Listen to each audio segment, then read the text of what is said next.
Hello everyone. In our previous lectures, we saw resistance. We understood the concept of resistance. Then we have deal with resistivity as well. We have solved numericals on resistivity. Now let us continue today's topic and we'll move to a very important part of current electricity. That what happens when the resistors are connected in series and when the resistors are connected in parallel. So exactly what will happen to the value of resistance when they are connected in series and when they are connected in parallel. तो आज का हमारा जो topic है उसमें हम यही जानेंगे. तो our topic is resistance of a system of the resistors. Resistance of the system of the resistors. तो जो कनेक्शन हम करते हैं वो दो सिस्टम में करते हैं. एक जो सिस्टम है वो सिस्टम इन सीरीज है और जो दूसरा जो सिस्टम है वो है पैरेलल कॉम्बिनेशन. तो हियर वी गो, हम दोनों कॉम्बिनेशन को साथ ही साथ पढ़ने वाले हैं. ये सीरीज कॉम्बिनेशन और ये पैरेलल कॉम्बिनेशन. तो सीरीज कॉम्बिनेशन में क्या होता है, सीरीज कॉम्बिनेशन में जो हमारा रेजिस्टर्स होते हैं यानी जो रेजिस्टेंस होते हैं वो एक के बाद एक कनेक्टेड होते हैं. जैसे यहां पर देखिए R1, R2, R3 हमने तीन रेजिस्टर लिए हैं. R1, R2, R3. तो R1 के बाद R2, R2 के बाद R3.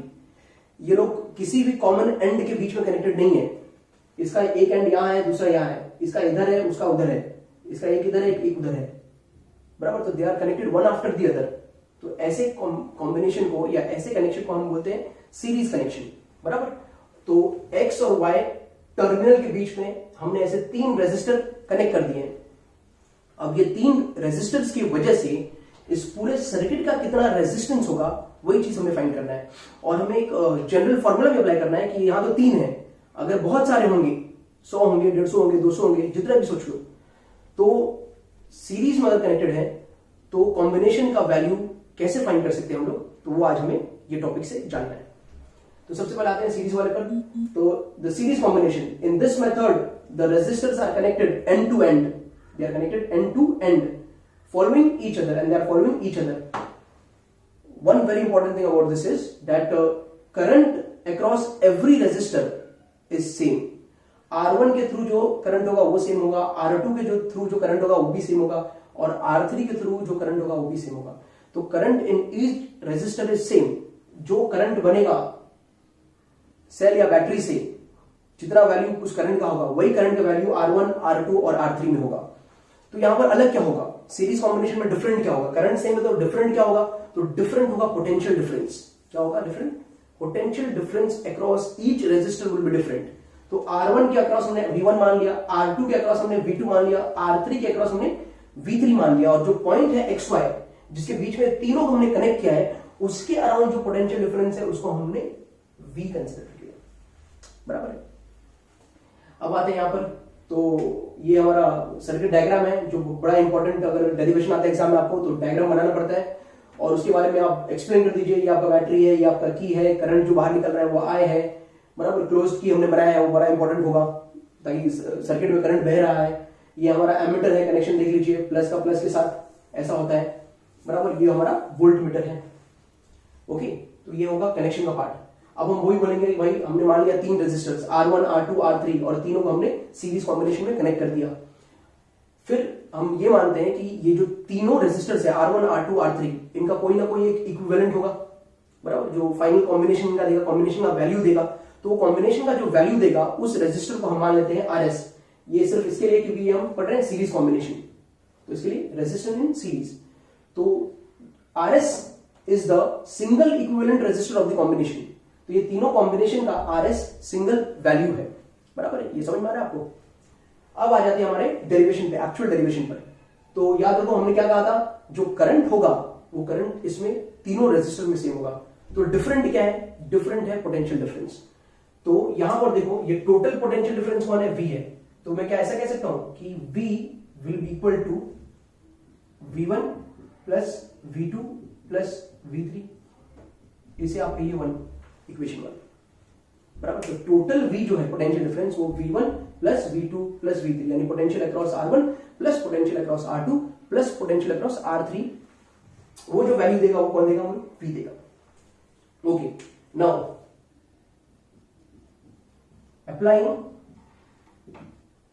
Ohm's law.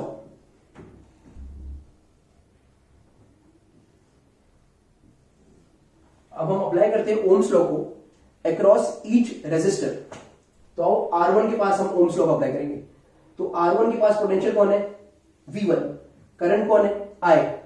तो we know that Ohm's law के हिसाब से ओम्स लॉ क्या होता है, क्या मालूम हमको? V इक्वल्स टू IR, बराबर है ना? ओम्स लॉ ये होता है ना, V इक्वल्स टू IR। तो यही चीज को हम लोग एक एक रेजिस्टर पे अप्लाई करते हैं। तो जब R1 के पास हम ओम्स लॉ को अप्लाई करेंगे तो यहां पर पोटेंशियल क्या है? V1। तो V इक्वल्स टू IR यानी V1 is equal to I1 into R1, बराबर कि नहीं? पर प्रॉब्लम क्या है, I जो है वो सेम है ना, I कितना है, बराबर, करंट वही I निकल रहा है। तो यहां पर भी वही करंट आया है, यहां पर भी वही करंट आया है, यहां पर भी वही करंट आया है, यहां पर भी वही करंट आया है, बराबर है ना? तो जो फॉर्मूला बनेगा ओम्स लॉ अप्लाई करने पर R1 में वो कुछ ऐसा बनेगा, V1 is equal to I R1, बराबर ना? अच्छा V2 में क्या होगा, या फिर R2 में क्या होगा? V2 is equal to I R2, V2 equals to I R2, और R3 में V3 equals to I R3, बराबर ना? अब हमें जानना है कि भाई पूरा कॉम्बिनेशन का रेजिस्टेंस कौन है। तो पूरे कॉम्बिनेशन रेजिस्टेंस है RS, करेक्ट। और पूरे कॉम्बिनेशन का पोटेंशियल डिफरेंस कौन है, वो कौन है? V है। तो RS के अराउंड पोटेंशियल डिफरेंस अगर हमने ओम्स लॉ को अप्लाई किया RS के अराउंड, तो उसका फॉर्मूला क्या बनेगा? क्या पूरा V is equal to current तो वही है I RS, बराबर ना? अब ये जो आपको वैल्यू मिला है इसको आप इक्वेशन 2 बोल सकते हैं। ये सारे वैल्यूज को आप बोल रहे हो इक्वेशन 2। अब इक्वेशन 2 के वैल्यूज को हम इक्वेशन 1 में सब्स्टिट्यूट कर देते हैं। तो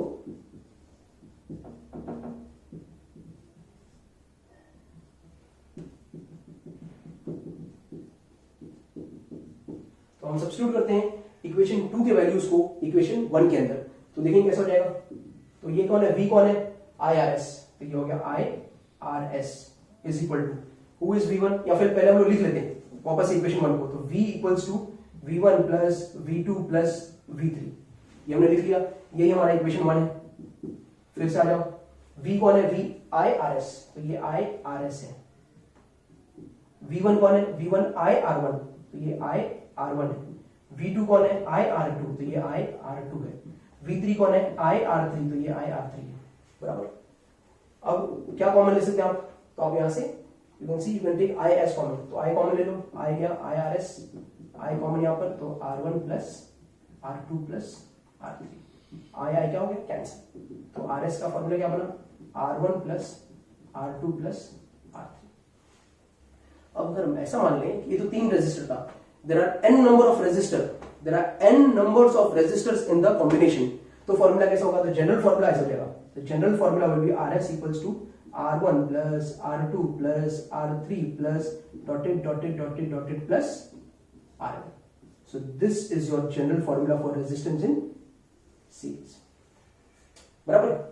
तो अगर एग्जाम में क्वेश्चन आया कि R1 का वैल्यू 10 है, R2 का वैल्यू 15 है, R3 का वैल्यू 20 है, तो पूरे, और ये तीनों सीरीज में कनेक्टेड है, तो इक्विवेलेंट रेजिस्टेंस का वैल्यू क्या होगा? तो कैसा होगा? 10 और 15 25, और 25 और 20 45, बराबर। तो 45 will be the value of RS। तो डायरेक्टली हमको अगर सीरीज में कनेक्टेड है और हमको इक्विवेलेंट रेजिस्टेंस फाइंड करना है, तो डायरेक्टली आप क्या कर दो? उसको ऐड कर दो, बस। तो सीरीज का वैल्यू मिल जाएगा। अब आते हैं फटाफट हम लोग पैरेलल कॉम्बिनेशन पर। तो पैरेलल कॉम्बिनेशन में हम क्या लेना है? आप देखो, ये X वाला एंड है, ये Y वाला एंड है, ये R1 है, ये R2 है, ये R3 है। R1 R2 R3 ये तीनों का जो एंड है वो एक एंड X पर है, और तीनों का जो एंड है वो दूसरा एंड क्या है? Y पर। तो ऐसा होता है पैरेलल कॉम्बिनेशन। दो कॉमन पॉइंट के बीच में जितने भी रेजिस्टर है सब दो कॉमन पॉइंट के बीच में ही कनेक्टेड होंगे, बराबर। तो ये होता है पैरेलल कॉम्बिनेशन। दूसरी चीज, क्योंकि इनका सबका एंड कॉमन है, तो यहां पर जो पोटेंशियल डिफरेंस लगेगा, जो XY के अराउंड होगा वो तीनों के अराउंड होगा, R1 R2 R3 के अराउंड, बराबर। And we have already said कि in this combination PD across each resistor is same, PD across each resistor is same in this combination। तो अलग क्या है? तो इसमें सेम क्या था? करंट सेम था। इसमें सेम क्या है? Potential difference. तो इसमें अलग क्या हो गया? Potential difference. तो इसमें अलग क्या होगा? करंट। करंट जो पूरे सर्किट में बन रहा है वो कितना बन रहा है? I। जैसे ये I यहां पर जाएगा, बराबर, the moment it will go here, इसको कुछ पाथ नजर आएंगे 1 2 3 4, पर ये चौथे पार्ट में करंट जाएगा लेकिन वो नेग्लिजिबल करंट जाता है, ना के बराबर, क्योंकि हमने पोटेंशियल डिफरेंस का जो वोल्ट मीटर जो उसका मेजरिंग एलिमेंट है उसके बारे में हमने पढ़ा है कि उसका जो रेजिस्टेंस होता है वो बहुत ही ज्यादा होता है, तो उसके थ्रू नेग्लिजिबल करंट जाता है। तो इसमें जो करंट जा रहा है उसको आप अवॉइड कर सकते हो। तो करंट के लिए 3 रास्ते मिल गए, 1 2 3। तो I यहां पर आया था, यहां पर उसके पास 3 रास्ते हैं, देयर आर 3 पाइप्स, पानी के 3 पाइप है। तो क्या करेगा करंट, कुछ इसमें जाएगा, कुछ इसमें आएगा और कुछ इसमें जाएगा, बराबर। तो जो इसमें जा रहा है R1 में वो I1 है, जो R2 में जा रहा है वो I2 है, और जो R3 में जा रहा है वो I3 है, बराबर। टोटल करंट कितना था I। तो क्या इस पार्ट में हम ऐसा बोल सकते हैं कि I is equal to I1 plus I2 plus I3, इसी को हम बोलेंगे इक्वेशन 1, बराबर ना। अब हम अप्लाई करते हैं वापस से ओम्स लॉ। देखो यहां पर क्या डिफरेंट था, V, तो हमने V के लिए ओम्स लॉ अप्लाई किया था। यहां पर क्या डिफरेंट है, I, तो यहां पर हम लोग I के लिए ओम्स लॉ को अप्लाई करेंगे। तो अप्लाई ओम्स लॉ,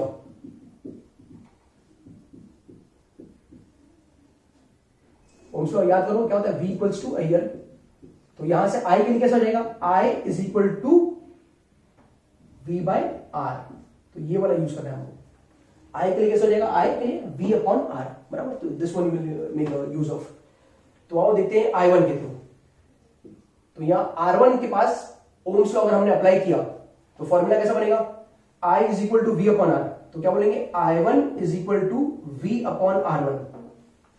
यहां मैंने V1 क्यों नहीं लिया, क्योंकि जो V है potential difference across each resistor is same, बराबर, तो वो V रहने वाला है। तो I1 क्या हो गया, V अपॉन R1। अब बोलो I2 क्या हो जाएगा, बोलो बोलो, V अपॉन R2, और I3 क्या हो जाएगा, V अपॉन R3। ओके, हमने बोला है कि भाई ये 3 रेजिस्टर है अलग अलग, उनका जो इक्विवेलेंट सिंगल रेजिस्टर होगा उसको हम मानते हैं RP, पैरेलल कॉम्बिनेशन है तो RP, बराबर। तो इसमें अगर हमने ओम्स लॉ अप्लाई किया तो फॉर्मूला कैसा बनेगा, बताओ।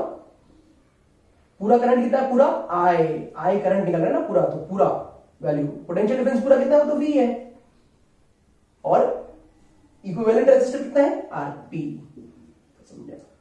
इसको आप कह सकते हो इक्वेशन 2। अब क्या करेंगे, substituting value of equation 1, equation 2 in equation 1, बराबर। Substituting value of equation 2 in equation 1। तो इक्वेशन 1 फटाफट लिख लो। I क्या है, I1 plus I2 plus I3, यही है हमारा इक्वेशन 1। अब इसमें फटाफट वैल्यूज को सब्स्टिट्यूट कर देते हैं। तो I क्या है अपना, I V अपॉन RP, तो ये V अपॉन RP। I1 कितना है, V upon R1, V upon R1। I2 is V upon R2 and I3 is V upon R3। आया ना समझ में। अब जो सेम दिख रहा है, जो सेम है उसको कॉमन ले लेते। तो कॉमन यहाँ पर V ले लिया, यहाँ क्या बचा 1 अपॉन RP, सेम कौन इधर, V बाहर, तो R1 plus 1 upon R2 plus 1 upon R3। अभी V क्या हो जाए, cancel. 1 upon RP is equal to 1 upon R1 plus 1 upon R2 plus 1 upon R3। General form, अगर n नंबर ऑफ रेजिस्टर है जो सीरीज पैरेलल में कनेक्टेड है, n number of resistors connected in parallel, तो general form कैसा होगा, 1 upon RP is equal to 1 upon R1 plus 1 upon R2 plus 1 upon R3 dot plus dotted dotted dotted dotted plus 1 upon Rn if n number of resistors are connected in parallel। तो hope it is clear, समझ में आया होगा आपको। तो ये derivation आते हैं एग्जाम में, रेजिस्टेंस इन सीरीज और रेजिस्टेंस इन पैरेलल के ऊपर।